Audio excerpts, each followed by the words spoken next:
Hello दोस्तों, हम BPSC 66 का टेस्ट सीरीज पे काम कर रहे थे। तो आज मतलब हम 8 तक कंप्लीट कर चुके हैं और 9 का 100 क्वेश्चन तक कंप्लीट कर चुके हैं। तो ये मेरा पार्ट थर्ड है 9 टेस्ट सीरीज 9 का। तो क्वेश्चन नंबर 101 से स्टार्ट करते हैं। तो क्वेश्चन बोला जा रहा है कि सिस्टमों पर एक से अधिक प्रक्रिया साथ साथ चलाने को क्या कहते हैं।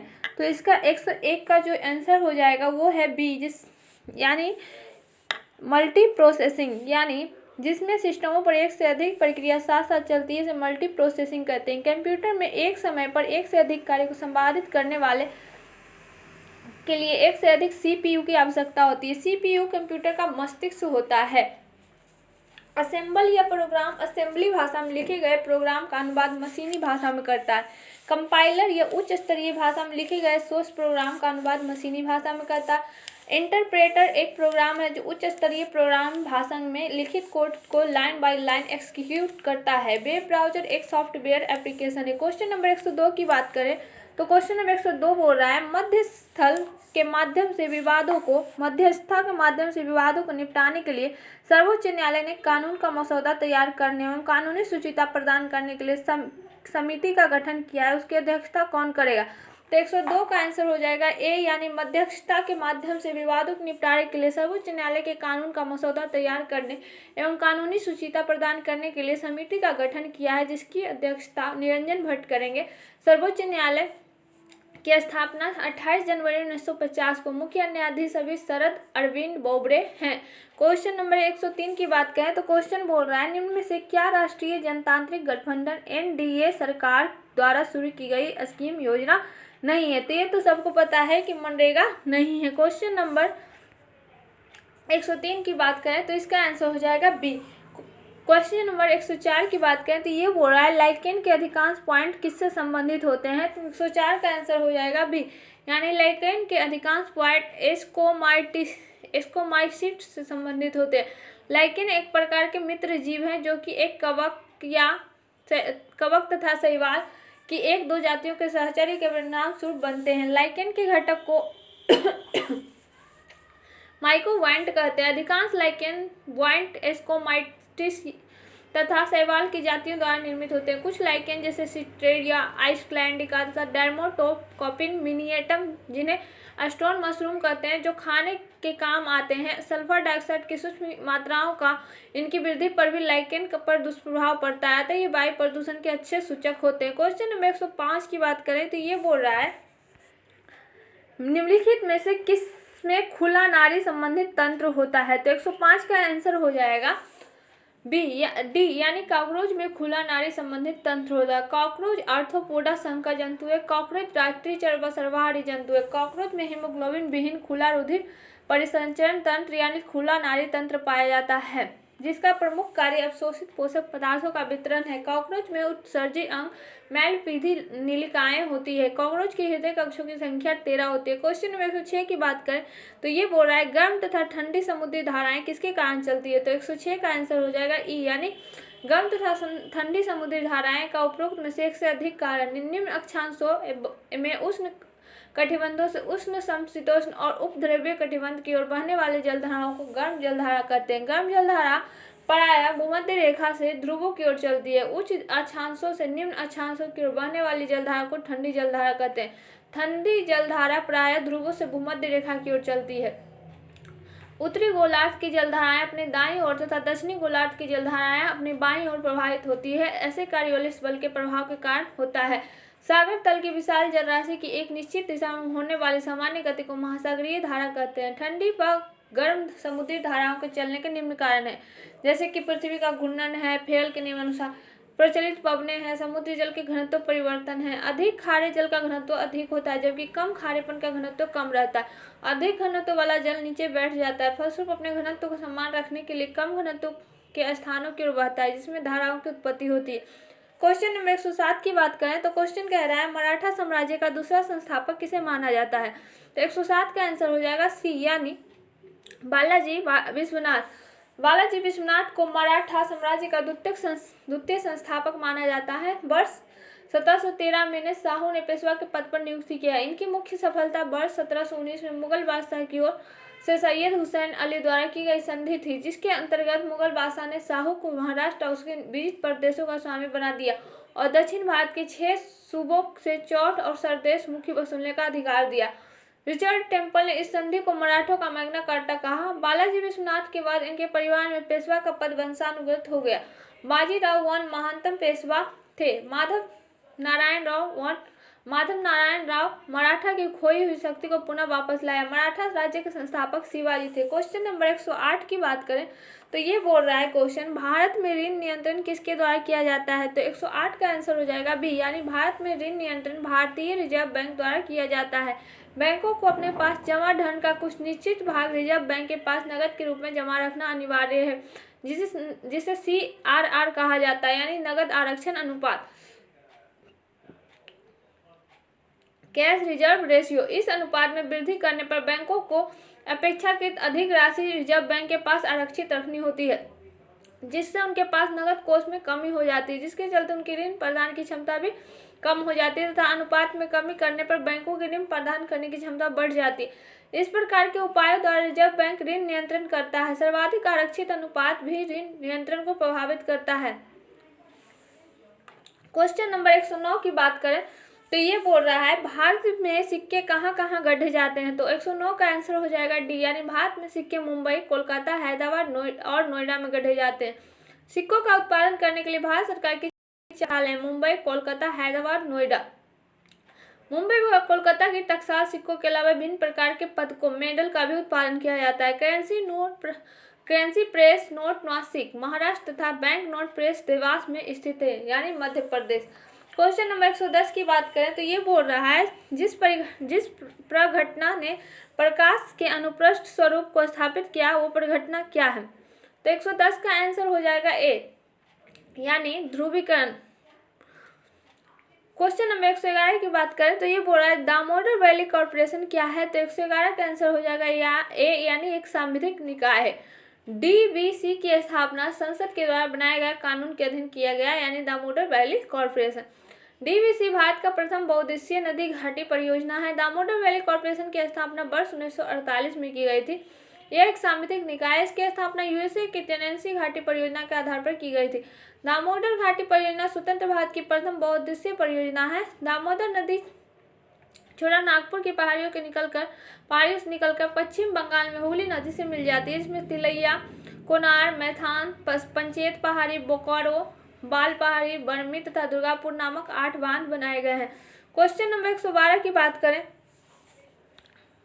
तो ये बोल रहा है कार्बन मोनोऑक्साइड प्रदूषक क्यों है?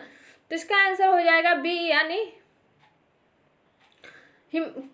कार्बन मोनोऑक्साइड जो है प्रदूषक है क्योंकि यह हीमोग्लोबिन के साथ अभिक्रिया करता है। कार्बन मोनोऑक्साइड गैस मानव रक्त के हीमोग्लोबिन से अभिक्रिया कर कार्बोक्सी हीमोग्लोबिन नामक लाल पदार्थ बनाता है, जिसमें रक्त में ऑक्सीजन ग्रहण करने की क्षमता समाप्त हो जाती है, अतः मानव की श्वास क्रिया बाधित होती है। कार्बन मोनोऑक्साइड सूर्य के प्रकाश की उपस्थिति में क्लोरीन से अभिक्रिया कर फॉस्फीन या कार्बोनिल क्लोराइड नामक विषैली गैस का निर्माण करती है। कार्बन मोनोऑक्साइड का उपयोग मिथाइल अल्कोहल तथा सोडियम कार्बेट बनाने में किया जाता है। क्वेश्चन नंबर 113 की बात करें तो भारत के कच्छ का रण किस लिए प्रसिद्ध है? तो 113 का आंसर हो जाएगा ए, यानी भारत के कच्छ का रण ज्वारीय मिट्टी के मैदान के लिए प्रसिद्ध है। कच्छ का रण क्षेत्र गुजरात में अवस्थित है। कच्छ का रण जंगली गधा के लिए प्रसिद्ध है। गुजरात के सर्किट क्षेत्र भी भारत पाकिस्तान के बीच विवाद का विषय है। कच्छ क्षेत्रफल में भारत की सबसे बड़ा जिला है। कच्छ का रण गुजरात राज्य के कच्छ जिले के उत्तर पूर्व में फैला हुआ नमकीन दलदल का वीरान स्थल है। ये ज्वारीय मिट्टी के मैदान है। क्वेश्चन नंबर 114 की बात करें तो बोल रहा है खाना बनाने के लिए प्रयुक्त बायोगैस किसका मिश्रण है? तो 114 का आंसर डी हो जाएगा, यानी खाना बनाने के लिए प्रयुक्त बायोगैस मीथेन कार्बन डाइऑक्साइड का मिश्रण है। बायोगैस में कम मात्रा में हाइड्रोजन सल्फाइड, नमी आदि भी पाया जाता है। बायोगैस वह गैस मिश्रण है जो ऑक्सीजन की अनुपस्थिति में जैविक सामग्री के विघटन से उत्पन्न होती है। मुख्यतः ये मीथेन और कार्बन डाइऑक्साइड का मिश्रण है। यह एक नवीकरणीय ऊर्जा का स्रोत है। बायोगैस के उत्पादन संबंधी तकनीक का प्रशिक्षण देने के लिए भारत में 3 बायोगैस केंद्र कोयम्बटूर, उदयपुर और पूसा यानी समस्तीपुर में स्थित है। बायोगैस संयंत्रों से प्राप्त होने वाले मीथेन तथा कार्बन डाइऑक्साइड गैस की अंशधारिता 55 से 65% और 35 से 40% होती है। क्वेश्चन नंबर 115 की बात करें तो बोल रहा है निम्नलिखित में से कौन सी हवाएं भूमध्य सागर से भारत के उत्तर पश्चिम भाग की ओर चलती है। तो 115 का आंसर हो जाएगा डी, यानी पश्चिमी विक्षोभ हवाएं भूमध्य सागर से भारत के उत्तर पश्चिम भाग की ओर चलती है। भारतीय उपमहाद्वीप के उत्तरी इलाकों में सर्दियों के मौसम में आने वाले ऐसे तूफान को कहते हैं जो वायुमंडल की ऊंची सतहों में भूमध्य सागर, आंध्र प्रदेश और कुछ हद तक कैस्पियन सागर से नमी इलाकों से अचानक वर्षा और बर्फ के रूप में उत्तर भारत, पाकिस्तान एवं नेपाल क्षेत्र में होता है। भारत में पश्चिमी विक्षोभ का प्रवेश पश्चिमी जेट प्रवाह द्वारा होता है। शीतकाल में रात्रि के तापमान में वृद्धि पश्चिमी विक्षोभ के आने का पूर्व संकेत माना जाता है। शीतोष्ण चक्रवात को भारत की और उन्मुख करने के पश्चिमी जेट प्रवाह की महत्वपूर्ण भूमिका होती है। क्वेश्चन नंबर 116 की बात करें तो बुरादे से ढकी हुई बर्फ जल्दी से क्यों नहीं पिघलती? तो इसका आंसर हो जाएगा बी, यानी बुरादा उष्मा का कुचालक है। क्वेश्चन नंबर 118 की बात करें, नहीं 117 का, तो क्वेश्चन नंबर 117 बोल रहा है निम्नलिखित में से किसे नई दिल्ली में आयोजित एक समारोह में पूर्व राष्ट्रपति प्रणब मुखर्जी द्वारा सामाजिक कल्याण हेतु champions of the change award 2019 से सम्मानित किया गया है? तो 117 का आंसर हो जाएगा बी, यानी हेमंत सोरेन को नई दिल्ली में आयोजित एक समारोह में पूर्व राष्ट्रपति प्रणब मुखर्जी द्वारा सामाजिक कल्याण हेतु चैंपियंस ऑफ चेंज अवार्ड 2019 से सम्मानित किया गया। मुख्यमंत्री हेमंत सोरेन को झारखंड के बरहेट और दुमका विधानसभा क्षेत्र में जनप्रतिनिधि के रूप में बेहतर और अनुकरणीय कार्य करने के लिए चैंपियंस ऑफ द चेंज 2019 से सम्मानित किया गया है। झारखंड के मुख्यमंत्री हेमंत सोरेन है, राज्यपाल द्रौपदी मुर्मू है, राजधानी रांची है। क्वेश्चन नंबर 118 की बात करें तो बात करते हैं पृथ्वी के वायुमंडल की किस परत में ओजोन की परत होती है?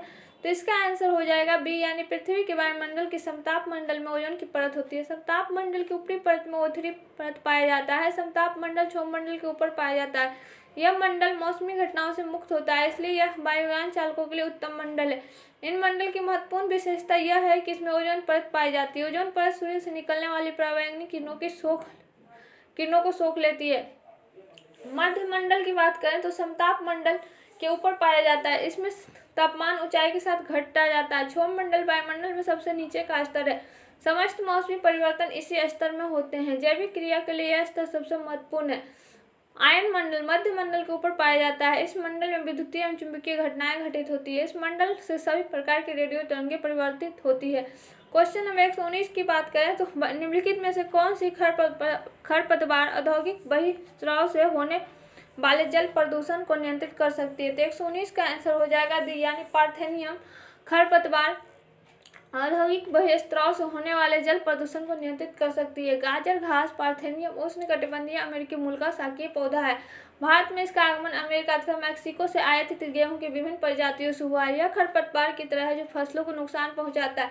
इसका उपयोग औद्योगिक बहिर्स्राव से होने वाला जल प्रदूषण को नियंत्रित करने में किया जाता है। जलकुंभी भी जलीय शाकीय पौधा। यह खरपतवार के रूप में धान, मखाना, सिंघाड़ा जैसी फसलों को प्रभावित करता है। इसके हानिकारक स्वरूप के कारण इसे बंगाल का आतंक तथा नीला शैतान भी कहा जाता है। क्वेश्चन नंबर 120 की बात करें तो यह बोल रहा है यदि चालू खाते पर सरकारी खर्च सरकारी राजस्व से अधिक हो तो क्या स्थिति होगी? तो 120 का आंसर हो जाएगा सी, यानी बजट घाटा में चालू खाते पर सरकारी खर्च राजस्व से अधिक होता है। राजस्व घाटा 2020-21 में जीडीपी का 2.7% लक्षित है। राजकोषीय घाटा जीडीपी का 2020-21 में 3.5% लक्षित है। घाटा बजट ऐसा बजट जिसमें कुल मांग में वृद्धि करके देश की आर्थिक क्रियाओं को ऊंचा रखने के उद्देश्य से सरकारी खर्च करों से प्राप्त आय की तुलना में अधिक खर्च किया जाता है। कार्य के परिणामों के आधार बनाकर निर्मित होने वाले बजट का निष्पादन बजट या कार्यपूर्ति बजट कहा जाता है। बजट की वह प्रक्रिया जिसमें किसी भी विभाग अथवा संगठन द्वारा प्रस्तावित व्यय के प्रत्येक मद पर पूर्ण विचार करके मद को बिल्कुल न्यूनतम मद यानी शून्य मानते हुए उसको नए सिरे से मूल्यांकन करना ही शून्य प्रणाली बजट कहा जाता है। क्वेश्चन नंबर 121 की बात करें तो बोल रहा है एंटीवायरस सॉफ्टवेयर द्वारा पता लगाए जाने से बचने के लिए निम्नलिखित में से कौन जब भी स्थापित किया जाता है तो परिवर्तित होता है। 121 का आंसर हो जाएगा डी, यानी एंटीवायरस सॉफ्टवेयर द्वारा पता लगाए जाने से बचने के लिए पॉलीमॉर्फिक वायरस जब भी स्थापित किया जाता है परिवर्तित होता है। पॉलीमॉर्फिक वायरस ऐसा वायरस जो कंप्यूटर के डाटा व कार्यों को प्रभावित करता है। जब भी कंप्यूटर में किसी एंटीवायरस सॉफ्टवेयर द्वारा इस वायरस को स्कैन किया जाता है तो स्वयं को परिवर्तित कर लेता है। इस वायरस को इसी आधार पर डिजाइन किया गया है कि इसे स्कैन न किया जा सके। क्वेश्चन नंबर 122 की बात करें तो वो निम्नलिखित में से कौन सा उत्पादक संघ यानी कार्टेल का उदाहरण है। तो 122 का आंसर हो जाएगा डी यानी उत्पादक संघ। कार्टेल का उदाहरण पेट्रोलियम निर्यातक देशों का संगठन है। पेट्रोल निर्यातक देशों का संगठन की स्थापना उसके 5 प्रारंभिक सदस्य ईरान, इराक, कुवैत, सऊदी अरब तथा वेनेजुएला ने मिलकर वर्ष 1960 में बगदाद में की थी। इसका मुख्यालय वियना में है। यह पेट्रोलियम उत्पादक देशों का संघ है। वर्तमान में ओपेक 40 देशों का संगठन है जिसके सदस्य हैं सऊदी अरब, Algeria, Iran, Iraq, Kuwait, Angola, Ecuador, संयुक्त अरब अमीरात, नाइजीरिया, लीबिया तथा वेनेजुएला, गेबोन, गिनी और कांगो। हाल ही में कतर ने इसकी सदस्यता छोड़ दी। इसको लेकर ओपेक में 15 देश शामिल थे। क्वेश्चन नंबर 123 की बात करें तो क्वेश्चन नंबर बोल रहा है 123 की एक्सरे के संबंध में निम्नलिखित विकल्पों में से कौन सा विकल्प सही नहीं है। तो 123 का आंसर हो जाएगा बी यानी एक्सरे के संबंध में जो विकल्प है उसमें यह कथन सही नहीं है कि इनमें कम भेदन क्षमता होती है। सबसे अधिक भेदन क्षमता गामा किरण की होती है। सबसे अधिक आयनन क्षमता अल्फा किरण की होती है। एक्सरे किरणें तीव्रगामी इलेक्ट्रॉनों के उच्च परमाणु क्रमांक वाले धातुओं पर टकराने से उत्पन्न होती है। इनकी खोज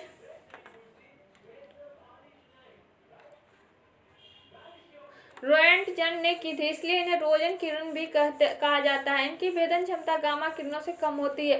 इसका उपयोग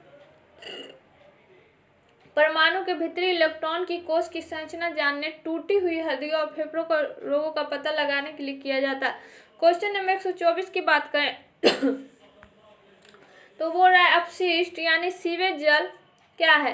तो 124 का आंसर हो जाएगा ई यानी अपशिष्ट या सीवेज जल उपरोक्त में से एक से अधिक है। अपशिष्ट जल वह जल जो अपनी वास्तविक गुण खो दिया हो। अपशिष्ट जल को नदियां आदि में गिराने के कारण जल प्रदूषण की स्थिति बन गया है। जल प्रदूषण विश्व की एक प्रमुख समस्या है। भारत में विश्व का केवल 4% जल उपलब्ध है। भारत में केवल 8% वर्षा जल का उपयोग होता है। अपशिष्ट जल को नदियों, झीलों, सागरों में गिराने से रोकना चाहिए। अपशिष्ट जल का परिशोधन करना चाहिए। क्वेश्चन नंबर 125 की बात करें तो बोला निम्नलिखित विकल्पों में से कौन कार्बन का सबसे शुद्ध रूप है। तो 125 का आंसर हो जाएगा सी यानी कार्बन का सबसे शुद्ध रूप ग्रेफाइट है। ग्रेफाइट कार्बन का रवादार अपरूप है। इसकी संरचना षटफलकीय होता है। एंथ्रासाइड में कार्बन की मात्रा 92 से 95% पाई जाती है। जलते समय यह धुआं नहीं देता तथा ताप सबसे अधिक देता है। भारत में यह जम्मू कश्मीर से प्राप्त होता है।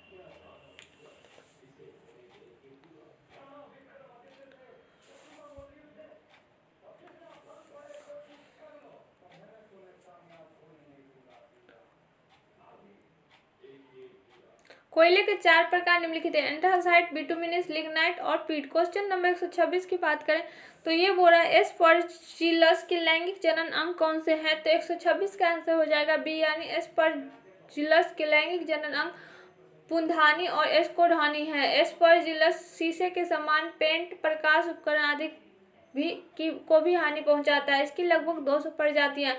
एस्परजिलस एक हानिकारक कवक है जो मनुष्य में एस्परजिलोसिस रोग पैदा करता है। इसके अतिरिक्त यह चमड़े के सामान को भी हानि पहुंचाता है। क्वेश्चन नंबर 127 की बात करें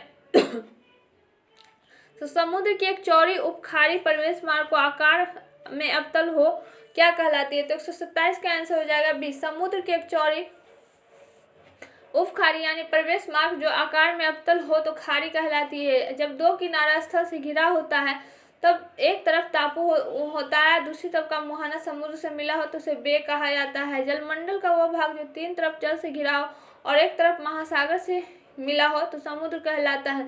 समुद्र की एक चौड़ी उपखाड़ी जो आकार में अवतल हो या समुद्री पानी के ऐसे जलाशय जो किसी एक और से सागर या महासागर से जुड़ा हो किंतु उसके इर्द गिर्द काफी हद तक धरती का घेराव खाड़ी कहलाती है। गुजरात की खंबात की खाड़ी 3 ओर से धरती से घिरा हुआ है। अरब सागर के एक अंश है। क्वेश्चन नंबर 128 की बात करें तो क्वेश्चन नंबर 128 बोल रहा है कौन से पुर्तगाली नेता ने ब्लू वाटर पॉलिसी शुरू की थी। तो 128 का आंसर हो जाएगा बी यानी फ्रांसिस्को डी अल्मीडा भारत में प्रथम पुर्तगाली गवर्नर था। फ्रांसिस्को डी अल्मीडा भारत में आने वाला प्रथम पुर्तगाली गवर्नर था। उसने हिंद महासागर में ब्लू वाटर पॉलिसी शुरू की थी, जिसका मूल उद्देश्य शांतिपूर्वक व्यापार करना था। अल्फांसो डी अल्बुकर्क अल्मीडा के बाद पुर्तगाली गवर्नर बना। इन्हें भारत में पुर्तगाली शक्ति का वास्तविक संस्थापक माना जाता है। क्वेश्चन, भारत में यूरोपियन कंपनी का आने का क्रम की बात करें तो सबसे पहले पुर्तगाली आए, उसके बाद डच आए, उसके बाद अंग्रेज आए, उसके बाद डेन आए, उसके बाद फ्रांसीसी आए। क्वेश्चन में 129 की बात करें तो ये बोल रहा है द्वितीय हरित क्रांति का उद्देश्य निम्न से किस कृषि उत्पाद की वृद्धि से संबंधित है। तो 129 का आंसर हो जाएगा बी यानी द्वितीय हरित क्रांति का उद्देश्य में अंतर्विष्ट कृषि उत्पादन की वृद्धि से संबंधित। द्वितीय हरित क्रांति की शुरुआत जनवरी 2006 प्रारंभ हुआ। द्वितीय हरित क्रांति को सदाबहार क्रांति के नाम से जाना जाता है। प्रथम हरित क्रांति में जो खामियां आई उसे दूर करना दूसरी हरित क्रांति का मुख्य लक्ष्य है। द्वितीय हरित क्रांति सतत विकास के साथ जुड़ा है। द्वितीय हरित क्रांति का उद्देश्य गुणवत्ता, उत्पादकता, सतत विकास और कृषि क्षेत्र में रोजगार के अवसरों में वृद्धि अर्थात कृषि क्षेत्र में अंतर्विष्ट वृद्धि है। क्वेश्चन नंबर 130 की बात करें तो बोल रहा है केरल के तट पर रेडियो एक्टिव प्रदूषण निम्नलिखित में से किस कारण से हुआ है। तो 130 का आंसर हो जाएगा सी यानी केरल के तट पर रेडियो एक्टिव प्रदूषण थोरियम के कारण से हुआ। मोनोजाइट अयस्क से थोरियम प्राप्त किया जाता है। थोरियम का बड़ा स्रोत केरल का बालू तट है। भारत में राजस्थान में सर्वाधिक जस्ता पाया जाता है। जादूगोरा यूरेनियम के लिए प्रसिद्ध है। थोरियम मोनोजाइट रेत से प्राप्त किया जाता है। यह मुख्यतः केरल के तटवर्ती भागों में मिलता है। क्वेश्चन नंबर 131 की बात करें तो क्वेश्चन नंबर 131 बोल रहा है राजस्थान के परमाणु विद्युत केंद्र कहाँ स्थित है। तो 131 का आंसर हो जाएगा सी यानी राजस्थान के परमाणु विद्युत केंद्र रावतभाता में है। रावतभाता परमाणु ऊर्जा केंद्र कोटा में अवस्थित है, जो कर्नाटक के सहयोग से स्थापित किया गया। जैतपुर और तारापुर परमाणु ऊर्जा गृह महाराष्ट्र में, कुडनकुलम परमाणु ऊर्जा केंद्र तमिलनाडु में, रावतभाता राजस्थान, काकरापाड़ा गुजरात, नरौरा उत्तर प्रदेश, कैगा कर्नाटक। क्वेश्चन नंबर 132 की बात करें तो वो निम्नलिखित में से क्या जल में घुलनशील नहीं है। तो 132 का आंसर हो जाएगा डी यानी पोटेशियम सल्फेट जल में घुलनशील नहीं है। लेड सल्फेट की बात करें तो सीसा का एक यौगिक है। सीसा के किसी विलय लवण के विलयन में सल्फ्यूरिक अम्ल अथवा विलय सल्फेट का विलयन डालने से यह प्राप्त होता है। जिंक सल्फेट की बात करें तो ZnSO4 7H2O, इसको सफेद ठोटा या सफेद कशिश भी कहते हैं। यह जल में विलय है तथा इसका उपयोग आंखों के लोशन बनाने में, लिथेपन के निर्माण में, रंगाई तथा कैलिको छपाई में होता है। सोडियम सल्फेट, इसको ग्लोबल सॉल्ट की संज्ञा दी गई है। यह एक रंगीन और रवेदार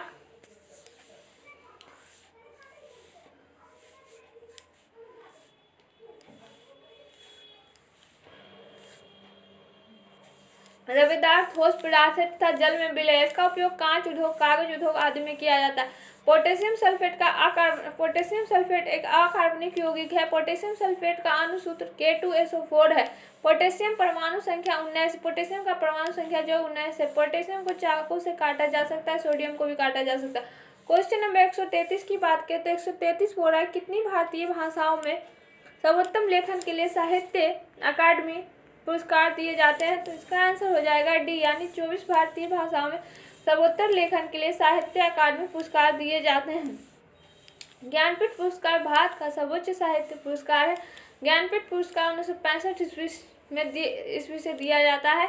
वर्ष 1954 में अपनी स्थापना के समय से ही साहित्य अकादमी प्रतिवर्ष अपने द्वारा मान्यता प्रदत्त भारतीय की प्रमुख भाषाओं में से प्रत्येक को प्रकाशित सर्वोत्कृष्ट साहित्य कृति को पुरस्कार प्रदान करती है। वर्तमान में 24 भाषाओं में सर्वोत्तम लेखन के लिए साहित्य अकादमी पुरस्कार दिया जाता है। इसकी पुरस्कार राशि 1 लाख रुपए है। क्वेश्चन नंबर 134 की बात करें तो बोला जा रहा है निम्नलिखित में से किसके द्वारा सक्रिय काठ कोयला का प्रयोग करते हुए शुद्ध तत्वों में से रजक पदार्थों को दूर किया जाता है। तो 34 का आंसर हो जाएगा सी यानी अधिशोषण विधि द्वारा सक्रिय काठ कोयला का प्रयोग करते हुए शुद्ध तत्वों में से रंजक पदार्थों को दूर किया जाता है। इस विधि में काठ कोयला शोषक के रूप में प्रयोग किया जाता है, जो रंजक या शुद्ध पदार्थों को सोख लेते हैं, जिससे अशुद्धियां दूर हो जाती है। क्वेश्चन नंबर 135 की बात करें तो बोला जा रहा है भारत में निम्नलिखित राज्यों में से किस राज्य में जन्म दर न्यूनतम है।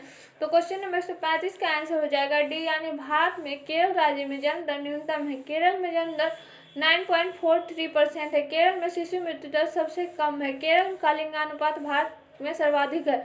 भारत में सर्वाधिक एवं न्यूनतम जनसंख्या वाले राज्य क्रमशः उत्तर प्रदेश एवं सिक्किम है। केंद्र शासित प्रदेशों में सर्वाधिक व न्यूनतम जनसंख्या वाले राज्य क्रमशः दिल्ली और लक्षद्वीप है। क्वेश्चन नंबर 136 की बात करें तो बोला जा रहा है हिमालय की सबसे बाहरी पर्वत कौन सी है।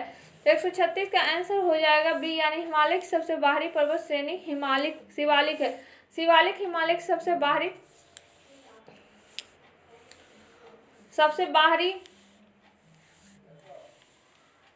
एवं नवीनतम श्रेणी, इसे बाह्य हिमालय उप हिमालय भी कहते हैं। इसका निर्माण काल मध्य मायोसीन से निम्न प्लेस्टोसीन काल तक माना जाता है। उत्तराखंड के तराई भाग में पाताल तोड़ कुएं पाए जाते हैं। शिवालिक को जम्मू में पहाड़ियों तथा अरुणाचल प्रदेश में डाफला, गिरी, अबोर तथा मिश्मी पहाड़ियों के नाम से जाना जाता है। कुमाऊं हिमालय की प्रमुख चोटियां बद्रीनाथ, केदारनाथ, त्रिशूल, माना, गंगोत्री, नंदा देवी व कामेट है। नंदा देवी इसकी सर्वोच्च शिखर है। क्वेश्चन नंबर 137 की बात करें तो क्वेश्चन बोल रहा है WEF के प्रथम सामाजिक गतिशीलता सूचकांक में भारत की रैंक क्या है। इसका आंसर हो जाएगा बी, यानी विश्व आर्थिक मंच के प्रथम सामाजिक गतिशीलता सूचकांक में भारत का रैंक 76वां है। इस सूचकांक में 82 देशों को शामिल किया गया है। भारत 42.7 स्कोर के साथ सूचकांक में 76वें स्थान पर है।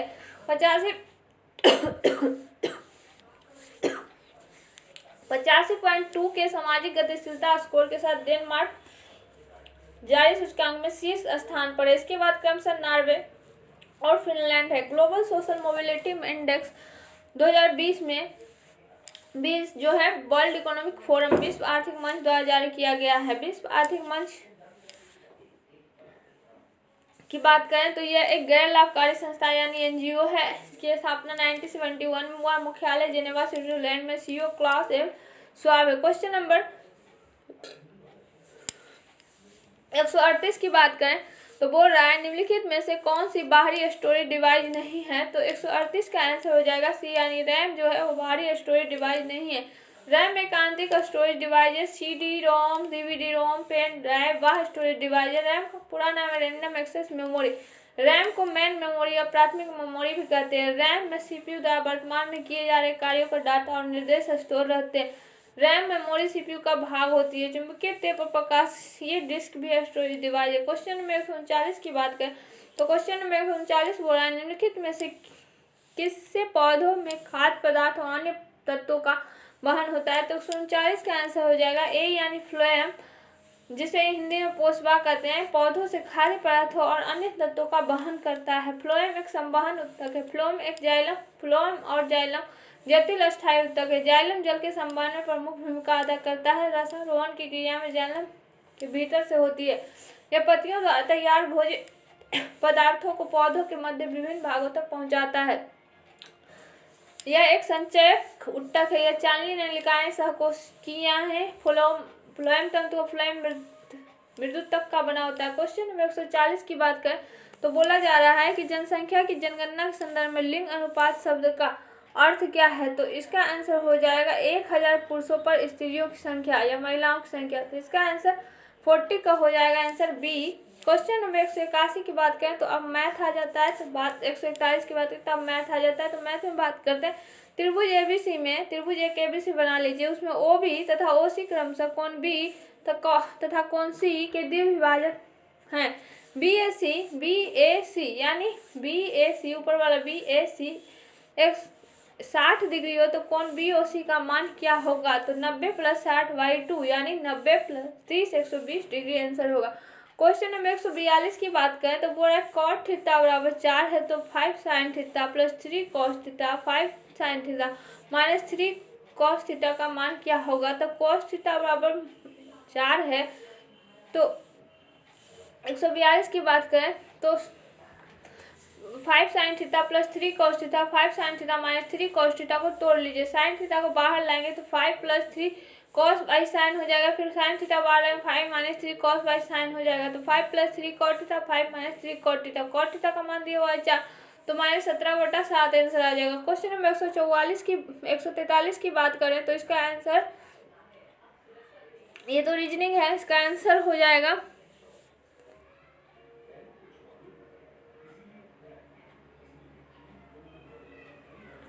बी क्वेश्चन नंबर 144 की बात करें तो बोल रहा है एक्स तथा वाई मिलकर किसी काम को 9 दिन में कर सकते हैं। यदि एक्स किसी निर्दिष्ट समय में बी से दुगना काम कर देता है तो एक्स अकेला उस काम को कितने दिनों में करेगा। तो 144 का आंसर हो जाएगा बी यानी 12 दिन में। जैसे कि एक्स की क्षमता 3 है और वाई की क्षमता 1 है। बोल रहा है कि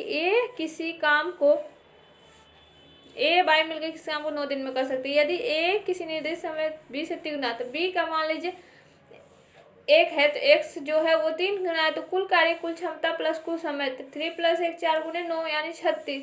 एक्स द्वारा कार्य करने में लगा समय तो एक्स द्वारा कुल कार्य 36 है, एक्स द्वारा लगा समय 3 है तो 12 दिन हो जाएगा। क्वेश्चन नंबर 145 की बात करें तो बोल रहा है किसी धनराशि पर 5% पर 2 वर्ष का साधारण ब्याज इतना है, मतलब 1600 है, तो वार्षिक ब्याज दर पर उसी दर से 3 वर्ष का चक्रवृद्धि ब्याज क्या होगा। तो इसका भी आप निकाल लीजिएगा इजी वे में। मूलधन बराबर समय गुने ब्याज गुने विस्तार दर गुने समय होता है। इससे आपका मूलधन है जो 16,000 आ जाएगा। तो अब चक्रवृद्धि ब्याज की बात करें तो चक्रवृद्धि ब्याज P × 1 + R/100 P, तो ये हो जाएगा 2,522 रुपया। क्वेश्चन नंबर 146 भी रीजनिंग है तो इसका आंसर हो जाएगा सी। क्वेश्चन नंबर 47 की बात करें तो 47 बोल रहा है 960 के लाभों को एक्स तथा वाई में इतना के अनुपात में बांटा गया, उनके लाभों का अंतर क्या है। तो 147 का आंसर हो जाएगा ए। क्वेश्चन नंबर 148 है यदि 2a + 2y 9a = 4 तो 27a³ + 1y 27a³ का मान क्या होगा। तो इसका आंसर हो जाएगा बी यानी 2a + 2 9a = 4, तो 2 कॉमन लेंगे तो a हो जाएगा +1/9a = 4, तो a + 1/9a = 2 हो जाएगा। तो a + 1/9a = 2, तो दोनों पक्षों में 3 से गुना करने पर 3a + 1/3a = 6 हो जाएगा। दोनों पक्षों को घन करने पर 3a + 1/3a का क्यूब = 6 का क्यूब, तो ये हो जाएगा 27a का क्यूब प्लस 1/27a का क्यूब प्लस 3a + 1/3a = 216। ऐसे करके मान आ जाएगा 198। क्वेश्चन नंबर 149 की बात करें तो बोल रहा है यदि ए 20 से 20% के बराबर तथा 20 से 25% के बराबर तो सी का हिस्सा कितना है, सी के कितना हिस्सा ए के बराबर है। तो 149 का आंसर हो जाएगा सी यानी a = b गुने 20/100, तो a/b 1/5 हो जाएगा। b = c गुने 25/100, तो b 1/4 हो जाता है। a b से निकालेंगे तो 1 5 20 आ जाते हैं। सी का हिस्सा निकाल देंगे वैसे ही 1/20 गुने टोटल। क्वेश्चन नंबर 150 की बात करें तो एक त्रिभुज के तीनों कोण को समावित मान क्या होगा। तो आंसर हो जाएगा डी यानी तीनों कोण का मान कम से कम 180 होना चाहिए। तो thanks for watching. Next video हम टेस्ट सीरीज 10 पर बनाएंगे, आप ऐसे ही देखते रहिए।